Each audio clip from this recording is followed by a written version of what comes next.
शर्म हया है? कुछ शर्म हया है भारतीयों को जो ये बोल रहे हैं कि पाकिस्तान से बातचीत होनी चाहिए?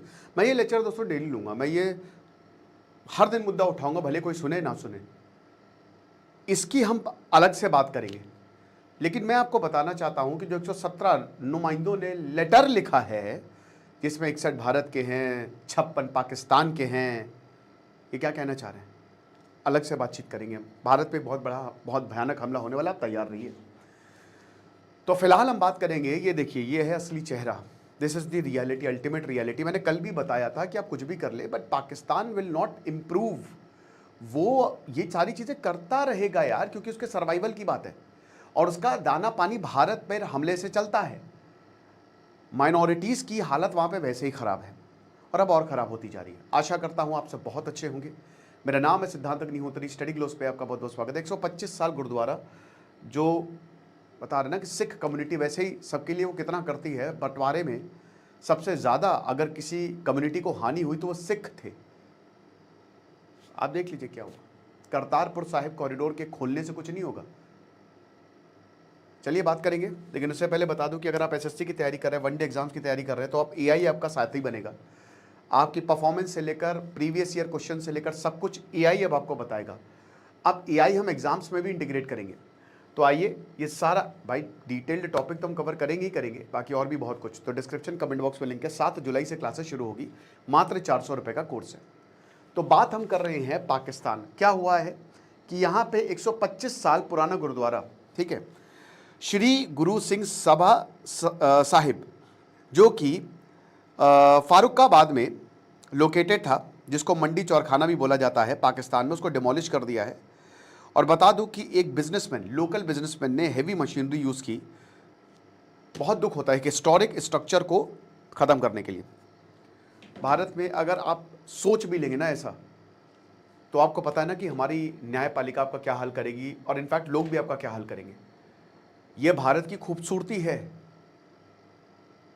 मैं ये मानता हूं कि आज जहां पे 3 विवाद है, 3 मस्जिदों पे विवाद है, अगर मुस्लिम भाई उसको दे देंगे तो ये बहुत बड़ी मिसाल कायम होगी। लेकिन फिर भी वो न्यायपालिका में है। ये भारत के संविधान की खूबसूरती। पाकिस्तान में ये आए दिन हो रहा है। उनका एक ही नारा है। वो क्या करते हैं मैं बताता हूं। आपने धुरंधर 2 में देखा होगा कि सिखों को उन्होंने आग लगा दी, ब्लास्फेमी का केस लगा के। बहुत आम बात है वहां पे। फर्स्ट, वो जमीन को दे आइडेंटिफाई लैंड, ओके। उसके बाद दे विल स्टार्ट ब्लेमिंग कि इन्होंने तो ब्लास्फेमी की है, ये इलीगल तरीके से ले रहे हैं। वो अलग अलग तरीके ढूंढते हैं कि किस तरीके से इनकी ज़मीन को हड़पा जा सके। ये मैं नहीं कह रहा हूँ, ये वहाँ के बहुत सारे माइनॉरिटीज़ के लोग कह रहे हैं, ठीक है। उसके बाद दे विल स्टार्ट थ्रेटनिंग। अब आती है धमकियाँ। जो गुरुद्वारा डिमोलिश किया गया है, आप उनसे पूछ लीजिएगा कि इनको कितनी धमकियाँ मिली होगी। पुलिस अपना काम, वो देखिए, पुलिस कहती है कि देखिए हम पूरी तरीके से प्रोटेक्शन दे रहे हैं, बट ऐसा नहीं है। ये सारा काम वहाँ के जो आतंकवादी हैं या वहाँ के जो लोकल, देखिए आतंकवादियों का भी बहुत बड़ा नेटवर्क होता है। जो टॉप लीडरशिप, आप उसको मत समझिए। आतंकवाद पाकिस्तान के एकदम रूट्स में घुसा हुआ है। मैं क्यों बोल रहा हूँ? शोएब अख्तर, पहलगांव हमले का जो मास्टरमाइंड, उसके भाई के फ्यूनरल में दिखे थे शोएब अख्तर। वहां के क्रिकेट प्लेयर से लेकर एवरीवन, मैक्सिमम लोग इन्वॉल्व्ड हैं इसमें, समझ रहे हैं आप?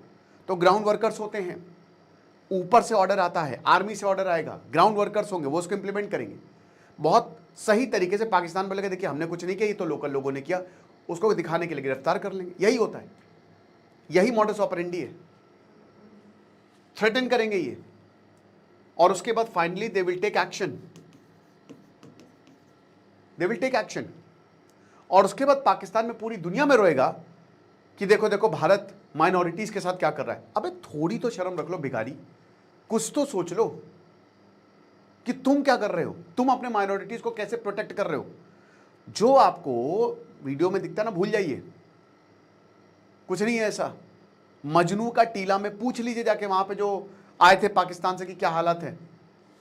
डिमोलिश कर दिया 1901 में, 1901 ये गुरुद्वारा वहां पे बना था।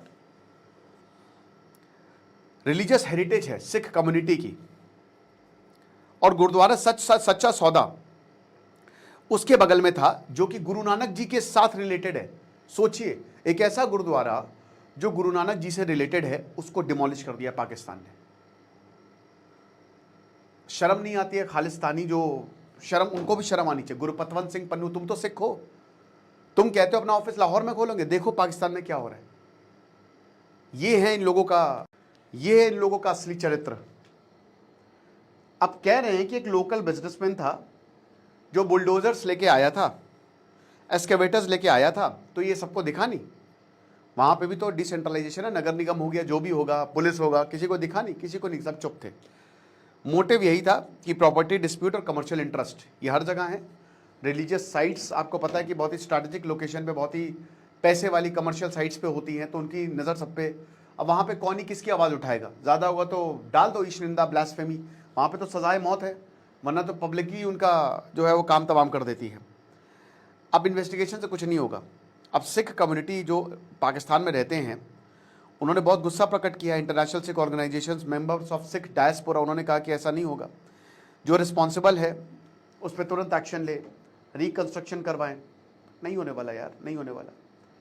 भारत ने बोला है कि ये टारगेटेड एक्ट ऑफ वैंडलिज्म है, ज़बरदस्ती गुरुद्वारे को तोड़ा गया है, टारगेट किया जा रहा है, माइनॉरिटीज़ की रिलीजियस साइट्स को टारगेट किया जा रहा है, और ऐसे ही चलेगा। और वहाँ पे बताइए, लेटर में लिखा जा रहा है कि शारदा पीठ चली, शारदा पीठ को हिंदुओं को जाने। मैं बताता हूँ, शर्म नहीं रह गई है। कैसे ये किस मुंह से बोल रहे हैं, पता है किस मुंह से बोल रहे हैं? इनके घर का जब तक, अगर इनके घर का कोई जाता ना, तब इनको पता चलता।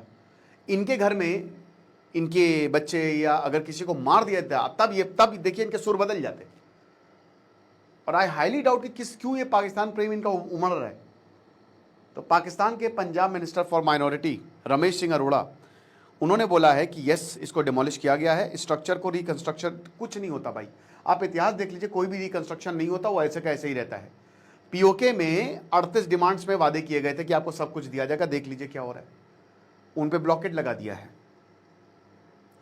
तो जो माइनॉरिटी रिलीजियस साइट्स, अब अगर मान लीजिए कि हम कह सकते कि इंडिपेंडेंट इंसिडेंट है, चलिए अलग है, तो फिर जो पीपल टू पीपल कॉन्टैक्ट की बात कर रहे हो वो कहां से आ रही है?